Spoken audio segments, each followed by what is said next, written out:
रानो चिड़िया कबूतर चाचा की दुकान पर जाती है। कबूतर चाचा, मुझे 1 किलो चावल और शक्कर और दाल दे दे। आज तो चिड़िया खिचड़ी बनाएगी। हाँ कबूतर भैया, बच्चे कई दिनों से खिचड़ी मांग रहे थे, सोचा आज बच्चों को खिचड़ी बना ही देती हूँ।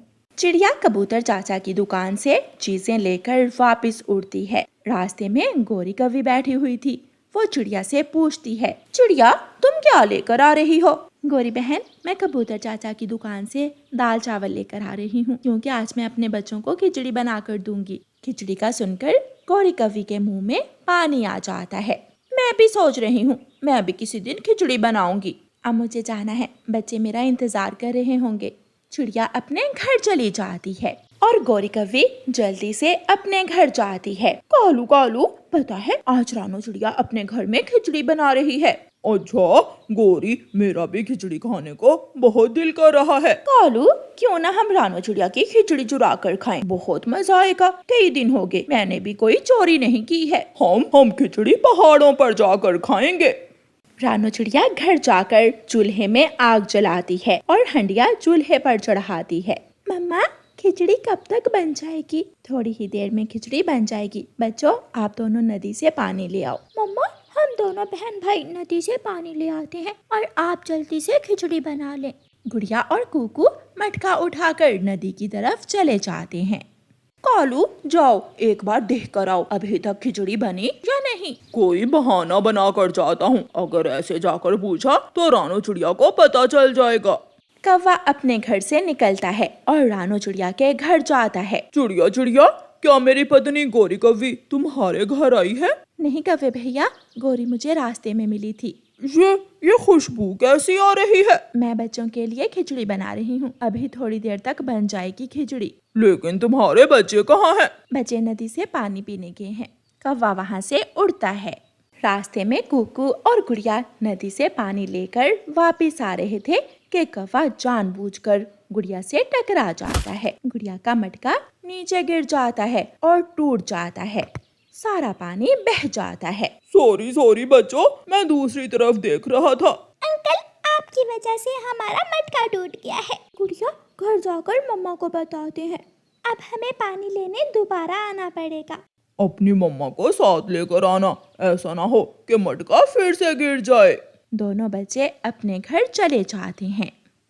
कौवा भी भागकर अपने घर पहुंच जाता है। जल्दी चलो, मैंने गुड़िया का मटका गिराकर तोड़ दिया है। अब वो सब नदी पर दोबारा पानी लेने जाएंगे। मेरा सुंदर पति कालू जी, वो सब नदी पर जाएंगे और हम उनकी खिचड़ी चुराकर पहाड़ों की तरफ भाग जाएंगे। गुड़िया बेटी, पानी का मटका कहाँ है? मम्मा, वो कालू अंकल रास्ते में मुझसे टकरा गया था और मटका गिरकर टूट गया। मम्मा चले, हम नदी से दोबारा पानी ले आते हैं और फिर आकर खिचड़ी खाएंगे।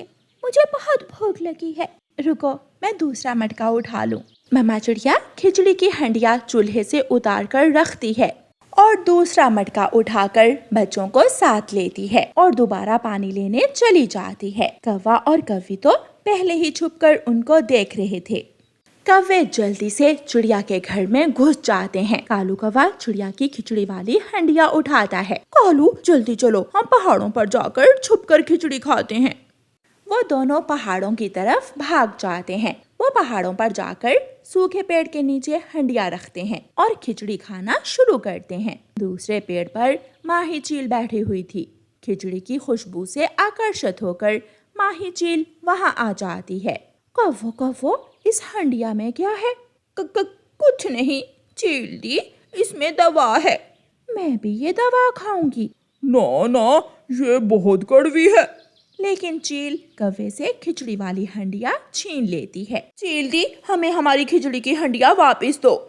चलो भाग जाओ यहाँ से, मुझे अच्छी तरह मालूम है तुम भी ये खिचड़ी किसी की चुरा कर ही लाए होगे। माही चील हंडिया उठाकर थोड़ी दूर ले जाती है और कौवों के सामने बैठकर मजे मजे से खिचड़ी खाती है और कौवे एक दूसरे का मुंह देखते रह जाते हैं।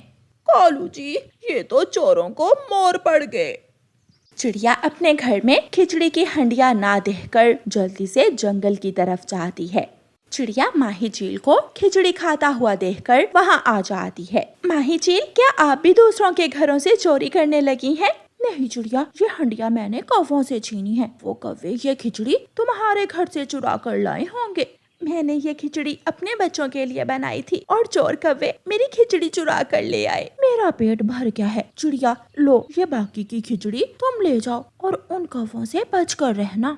चिड़िया खुशी खुशी बाकी की खिचड़ी अपने घर ले जाती है और बच्चों को खिचड़ी देती है और चोर कौवे भूखे के भूखे ही रह जाते हैं। रानो चिड़िया की ऐसी कहानियाँ सुनने के लिए YouTube सर्च बार में रानो चिड़िया की कहानी लिखें या फिर ये बटन दबाकर बोलकर कहें रानो चिड़िया की कहानी।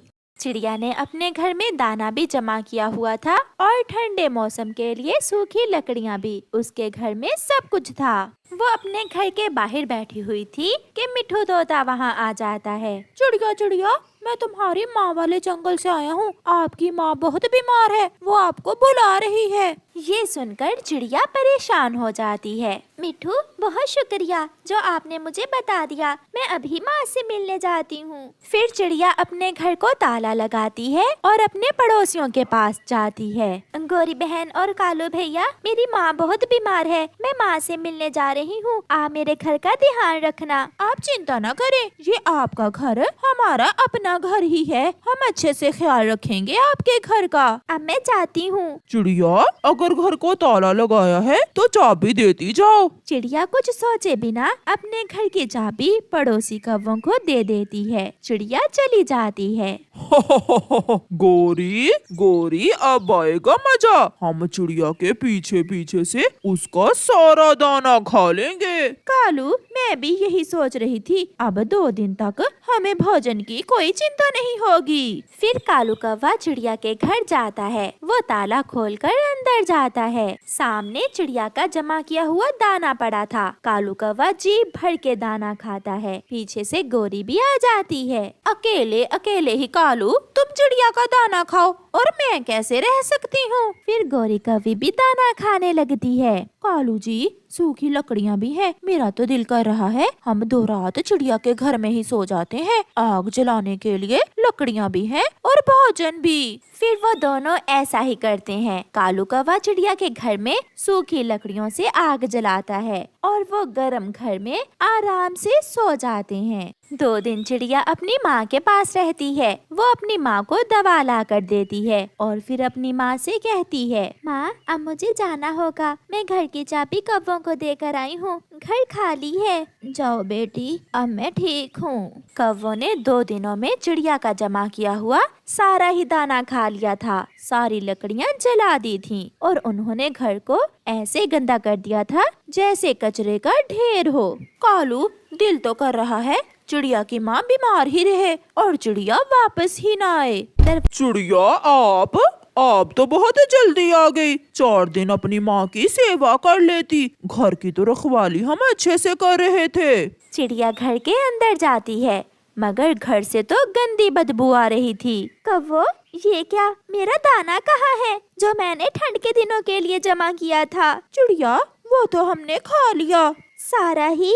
हाँ चिड़िया, सारा ही। और मेरी सूखी लकड़ियाँ जो मैंने बारिश के दिनों के लिए रखी हुई थी? चिड़िया, वो तो हमने जला ली। ठंड बहुत थी ना, इसलिए रात को आग जलाकर सो जाते थे हम। तुम पड़ोसी नहीं, तुम तो भूत हो कोई। चलो निकलो, निकलो मेरे घर से। तुम तो पोटियाँ भी मेरे घर के अंदर ही करते रहे हो। बहुत गंदे हो तुम, भागो यहाँ से। शर्मिंदा होते हुए कौवे वहाँ से चले जाते हैं। चिड़िया अपनी नाक पर कपड़ा बांधकर घर को अच्छे से साफ करती है और घर में खुशबू लगाती है।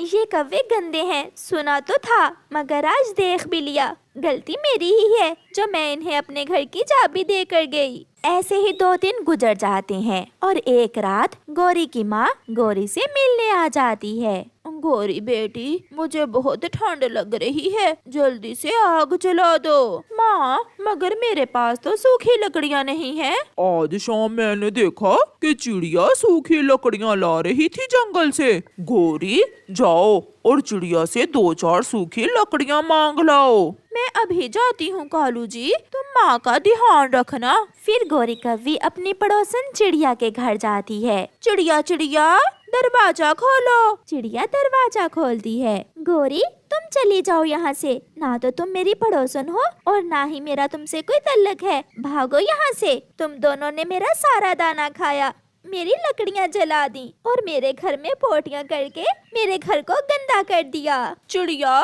प्लीज प्लीज 2 लकड़ियाँ दे दो, मेरी माँ आई है, उसे बहुत ठंड लग रही है। यहाँ ही रुको, तुम मेरे घर के अंदर नहीं आओगी, तुम गंदी हो। फिर चिड़िया गोरी कौवी को 2 लकड़ियाँ दे देती है। पड़ोसी एक दूसरे का ख्याल रखते हैं, तुम्हारी तरह दूसरों के घरों को कचरे का ढेर नहीं बनाते। मैं आप जैसे पड़ोसियों से कोई तल्लक नहीं रखना चाहती, फिर दोबारा मेरे घर में ना आना।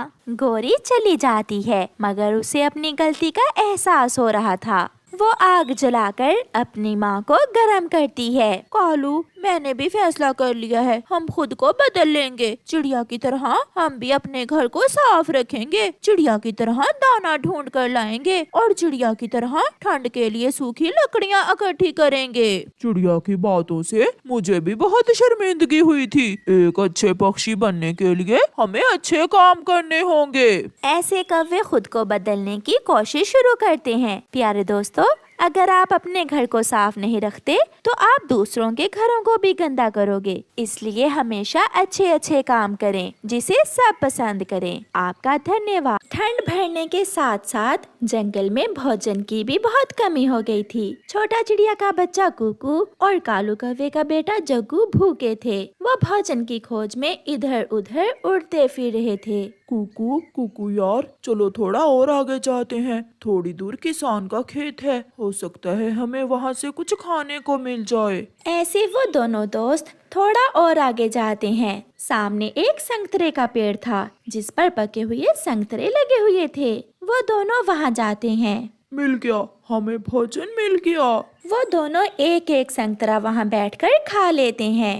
एक संतरा मैं अपनी मम्मा के लिए लेकर जाऊंगा। हाँ जग्गू, मैं भी ये वाला पका हुआ संतरा अपनी मम्मा के लिए ले जाता हूँ। फिर वो दोनों पेट भरने के बाद एक एक संतरा लेकर वहाँ से चले जाते हैं। थोड़ी देर बाद किसान भी वहाँ आ जाता है। कोई चोर मेरे 4 संतरे ले गया। कल इस पेड़ पर 6 संतरे थे और आज 2 ही बचे हैं। मैं ये 2 संतरे तोड़ लेता हूँ, ऐसा ना हो कि वो चोर ये 2 संतरे भी चुरा ले जाए। ऐसा सोचते हुए किसान वो 2 संतरे तोड़कर ले जाता है। मम्मा देखें, मैं आपके लिए मीठा और पका हुआ संतरा लेकर आया हूँ। कुकू बेटा, क्या आपने ये संतरा चोरी तो नहीं किया? ये सुनकर कुकू चुप रहता है। बोलो कुकू बेटा, मैंने आपको हमेशा चोरी करने और झूठ बोलने से मना किया है। मम्मा, मैं और जग्गू किसान के खेत में गए थे, वहाँ से लाए हैं हम ये संतरे। मैं नहीं खाऊंगी, ये संतरा भी आप खा लें। ऐसा चोरी का फल खाने से तो अच्छा है मैं भूखी ही रह लूं। मगर मम्मा, वहाँ तो कोई भी नहीं था, हम किससे पूछते? ये सब चोरी करने के बहाने होते हैं। तोता वहाँ आ जाता है। चिड़िया चिड़िया, मैं कल से भूखा हूँ, प्लीज मुझे कुछ खाने को दे दे।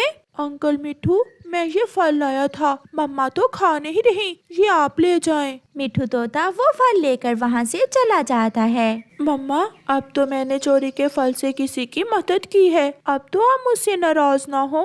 नहीं कुकू बेटा, अगर किसी की मदद करनी हो तो वो भी अपने पास से ही करते हैं, ना कि चोरी के माल से।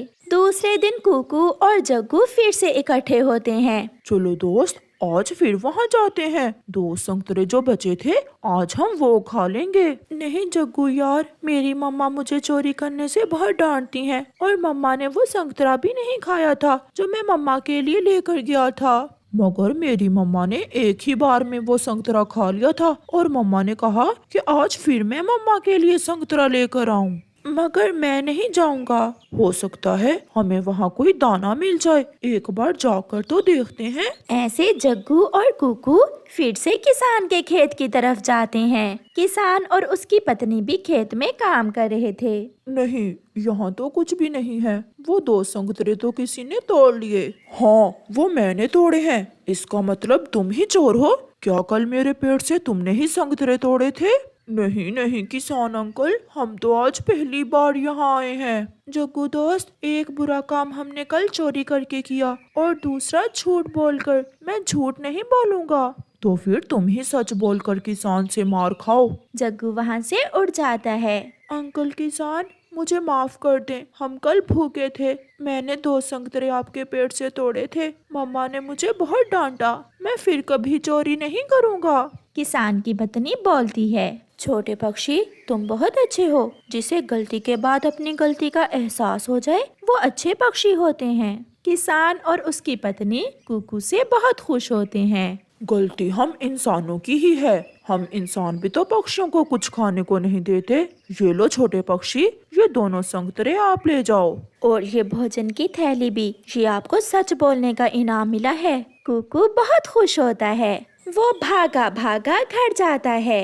मम्मा मम्मा देखें, आज मैं आपके लिए क्या लाया हूँ। आज फिर तुम मेरे लिए संतरे लेकर आए हो। मैंने कल आपको मना भी किया था। फिर कुकू अपनी मम्मा को सारी बात बताता है। मम्मा, आज मुझे ये सब सच बोलने का इनाम मिला है। किसान और उसकी पत्नी बहुत खुश हुए थे मुझसे। कुकू बेटा, देखा, सच्चे पक्षियों को हमेशा हर काम में ऐसे ही आसानी होती है। सच में मेरा आज संतरा खाने को बहुत दिल कर रहा था। फिर वो माँ बेटा हंसने लग जाते हैं। प्यारे दोस्तों, इस कहानी से हमें सीख मिलती है कि हालात कैसे भी हों, हमें हमेशा सच बोलना चाहिए। आपका धन्यवाद।